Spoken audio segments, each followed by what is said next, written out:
আপোনাক আমি চিনিও নাপাওঁ আৰু কেতিয়াও আপোনাক আমি দেখাও নাই। আপুনি হঠাৎ এনেকৈ কথা এটা কৈ দিব, আমি কি কাৰণত আপোনাক বিশ্বাস কৰিম? আৰু দাদাই তেনেকুৱা কাম কেতিয়াও কৰিব নোৱাৰে। দাদাৰ ওপৰত সম্পূৰ্ণ বিশ্বাস আছে। টকাৰ ওপৰত টকা পাবি। তই যাতে পুনৰ জেললৈ যাব নালাগে তাৰ ব্যৱস্থাও মই কৰি দিম, কিন্তু তই মই যেনেকৈ কওঁ তেনেকৈ কৰি যাব লাগিব। তোমাৰ এতিয়া ছ'চিয়েল ষ্টেটাছ আছে, সমাজে স্বীকৃতি দিয়া তোমাৰ ল'ৰা আৰু বোৱাৰী আছে, কিন্তু তোমাৰ প্ৰথম সন্তান ইহে।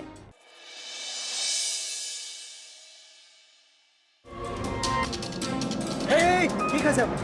এই মামা লক্ষীক কোৱা পানী আনিবলৈ। লক্ষী পানী আন। মামা যোৱা লক্ষীখন। মা কি কৰিছে এইবোৰ? মা কি হ'ব এতিয়া? মা ইমান হুলস্থুল যে, কি হ'ল আকৌ? মা মা তুমি কি কৰিলা? কি হ'ল? পানী লৈ যা। কি হ'ব এতিয়া? ভোজন খালে কি হে হৰি, কি হ'ব এতিয়া?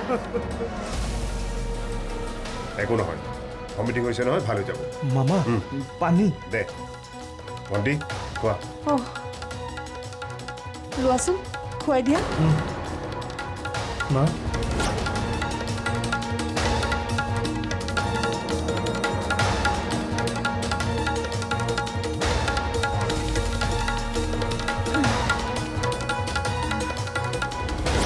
মাৰ একো নহয়তো? একো নহয়, অলপ ৰেষ্ট ল'লে ভাল হৈ যাব। হস্পিটেলত নিব লাগিব নেকি? নালাগে, হস্পিটেলত নিলে পুলিচৰ ঝামেলা হ'ব। বিকি ঘৰলৈ ডক্টৰ মাতা, যোৱা। তুমিতো নাজানা আমি কিমান কষ্টৰে জীৱন কটাইছোঁ। সৰুৰে পৰাই ই মোক কান্দি কান্দি দিন পাৰ কৰাই দেখিছে। নাজানো তোমাৰ ইটো ল'ৰা কিমান ভাল, কিন্তু ৰাজুক ভাই মই অবৈধ সন্তানৰ মাক হৈও বহুত সুখী। ই খুব শান্ত। তুমি কলেজত যিমান শান্ত সিমান। মনে মনে থাকা। আমি একেলগে পঢ়িছিলোঁ, কিন্তু সেই বুলি বৰ্তা প্লিজ, সেইবোৰ কলেজৰ দিনৰ কথা। জাষ্ট লগ পোৱা পঢ়ি হৈছে, তাতকৈ বেছি একো নাই। মা ব'লা আমি যাওঁ, ব'লা। যাম একেবাৰে যাম। তুমি মানি নোলোৱা ন ই যে তোমাৰ সন্তান? তুমি কেনেকৈ ইমান নিষ্ঠুৰ হ'লা? মোক কেনেকৈ ইমান বেয়া ব্যৱহাৰ কৰিছা তুমি? তুমি যেতিয়া বিক্ৰমৰ ফাইনেল এক্সাম দি সেই ঠাইৰ পৰা গুচি গৈছিলা, তাৰ পাছতহে মই গম পাইছিলোঁ যে মই pregnant. Stop it, just stop it. My god. বন্ধ কৰিম, সকলোবোৰেই বন্ধ কৰিম। মাত্ৰ শেষবাৰৰ কাৰণে, আমাৰ ভুলৰ কাৰণে পোৱা মোৰ কষ্টখিনিৰ কথা তোমাক এবাৰ কৈ যাওঁ। মা প্লিজ ব'লা না, যাওঁ। যাম শুন, মোৰ কাৰণে আৰু তোক কষ্ট পাবলৈ নিদিওঁ। ঘৰৰ সকলোৱে মোৰ প্ৰেগনেঞ্চিৰ খবৰটো পাই সন্তানটো গৰ্ভতে নষ্ট কৰিবলৈ দিছিল, কিন্তু মই আমাৰ মৰমৰ চিনটো নষ্ট কৰিব নোৱাৰিলোঁ।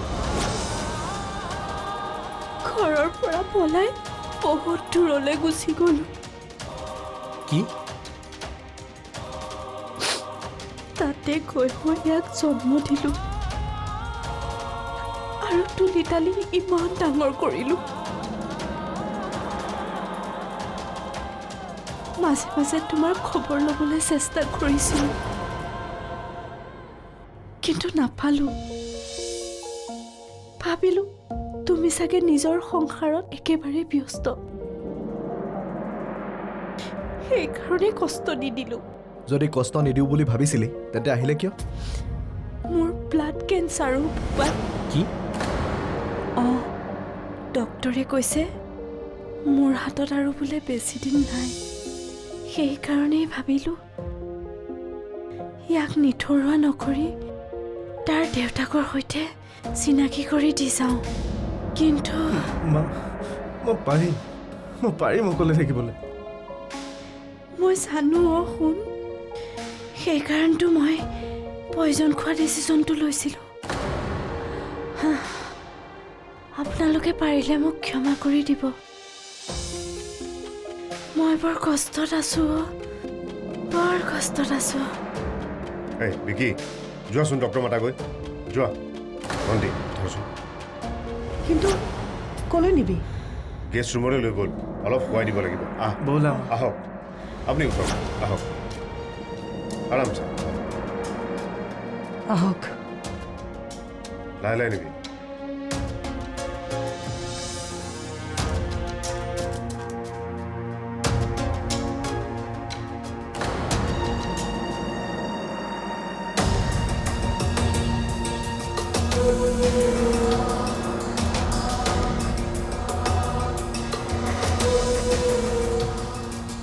আপুনি মোক সন্তানৰ পৰিচয় নিদিয়ে ঠিক আছে কিন্তু যদি মোৰ মাৰ কিবা হয় আপুনি বহুত বেয়াকৈ পস্তাব আপোনাৰ ল'ৰাই আপোনাৰ শত্ৰু হ'ব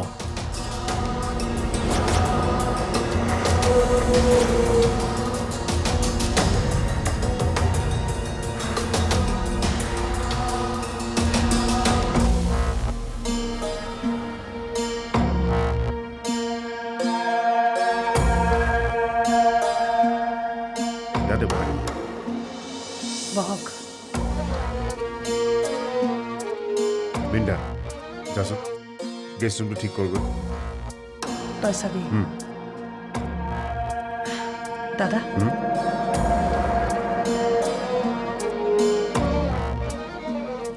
মোৰ কিন্তু চিন্তা হৈছে কিয় কেনেবাকৈ মানুহগৰাকীৰ কিবা হ'ব লাগিলে দাদা দেখোন জেলত যাব লাগিব এই সেইবোৰ একো নহয় তই চিন্তা নকৰিবি আৰু ঔষধখিনি ওলালে দেখোন তথাপিও কিবা যদি এফেক্ট হয় বিকি গৈছে নহয় ডক্টৰ আনিব চব ঠিক হৈ যাব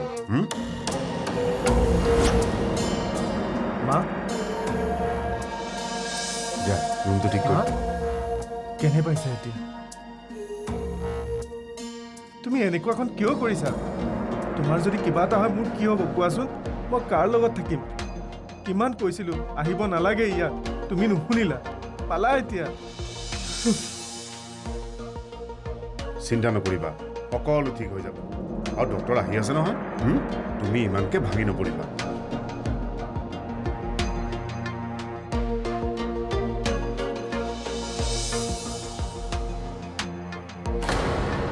এইবাৰো একো নহ'ব সিহঁতে দেখোন ফোনে ৰিচিভ নকৰে ৰিচিভ নকৰি ক'লৈ যাব সিহঁতৰ ভূত ভৱিষ্যত সকলো মোৰ হাতত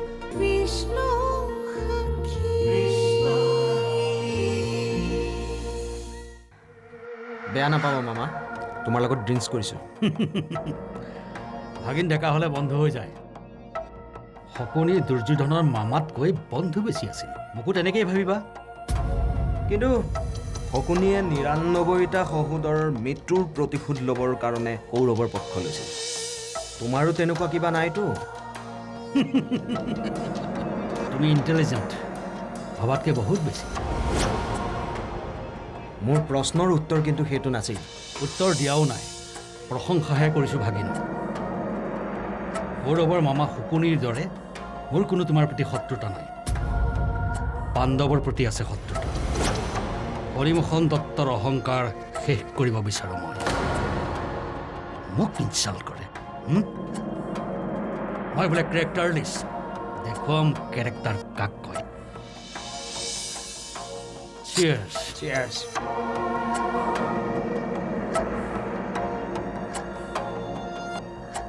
তুমিতো বাহিৰৰ মানুহ আছিলা মইতো নিজৰ ভাগিন তথাপিও কৃষ্ণকতো সৌ সিদিনাহে মৰাৰ এটেম্পটো কৰিছোঁ কিন্তু তাৰ বহুদিনৰ আগতে মামাই মোক গতিয়াই বাহিৰ কৰি দিছিল কোম্পানীৰ পৰা।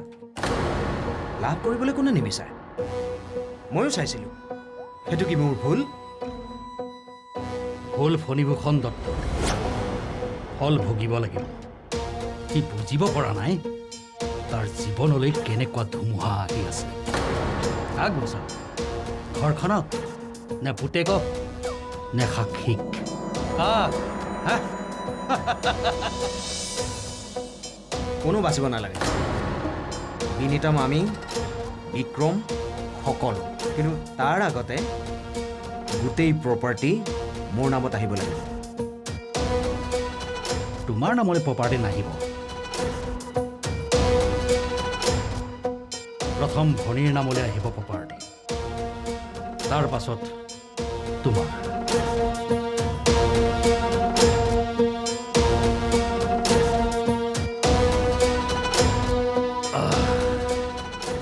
কিন্তু ভনীৰ নামলৈ প্ৰপাৰ্টি আহিবলৈ গোটেই দত্ত পৰিয়ালৰ মানুহ একেলগে মৰিব লাগিব। তুমি দেখোন প্লেন কৰিছাই।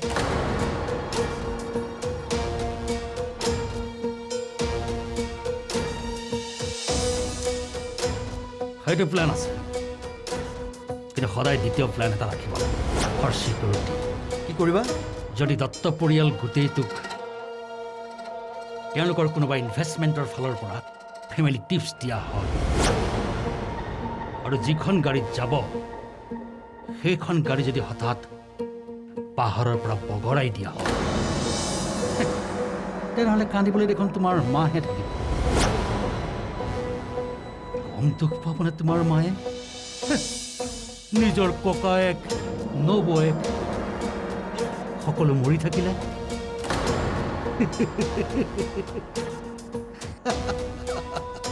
কাকা বাগা আছে মামা। Pick up the phone. Pick up the phone. Pick up the phone, damn it.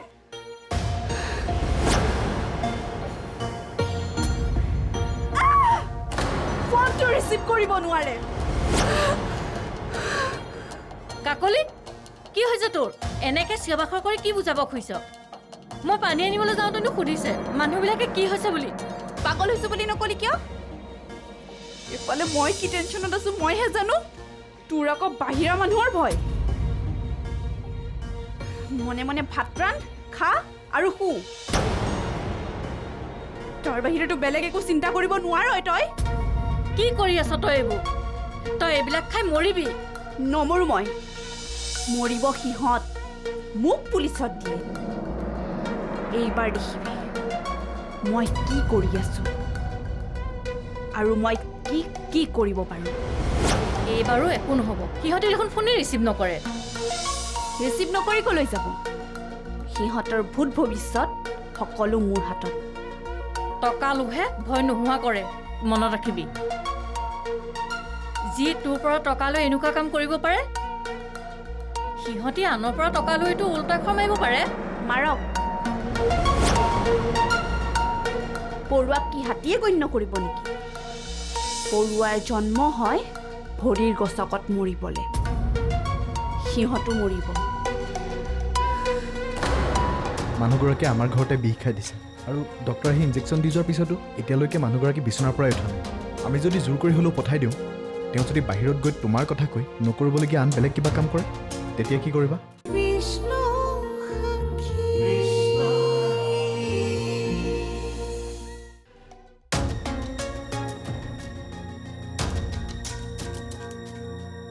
দেউতা, গ্ৰীণ টি পিছত খাম, লৈ যা। দিনটো আপুনি একো খোৱাই নাই, খাই লওকচোন। মন গ'লে খাম, লৈ যা। একো নহয়, খাই লওকচোন। তোক লৈ যাবলৈ কৈছো নাই? লকে যা।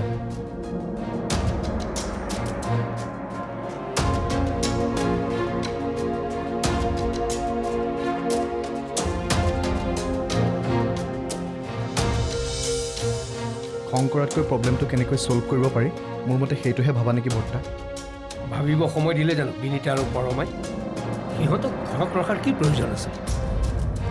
মামা আৰু মায়ে যিটো কৰিছে মোৰ মতে কিন্তু শুদ্ধই। কি?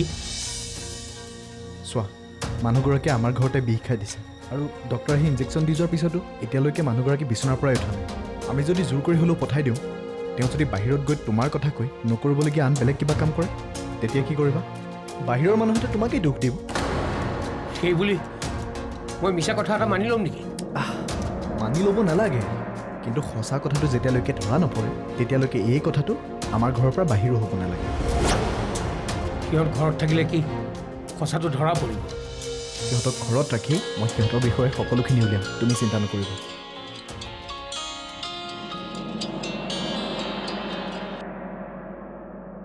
মা কোৱা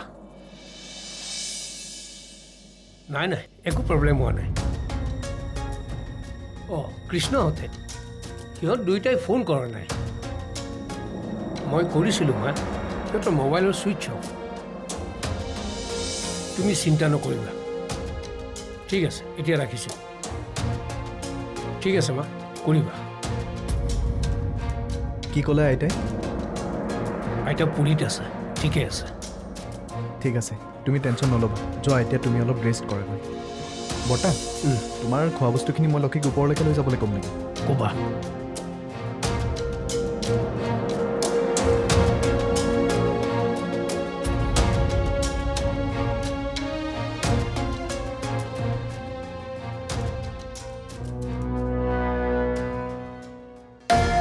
ইহঁত যে ফ্ৰড কেনেকৈ প্ৰমাণ কৰোঁ কিবা এটাতো উপায় উলিয়াবই লাগিব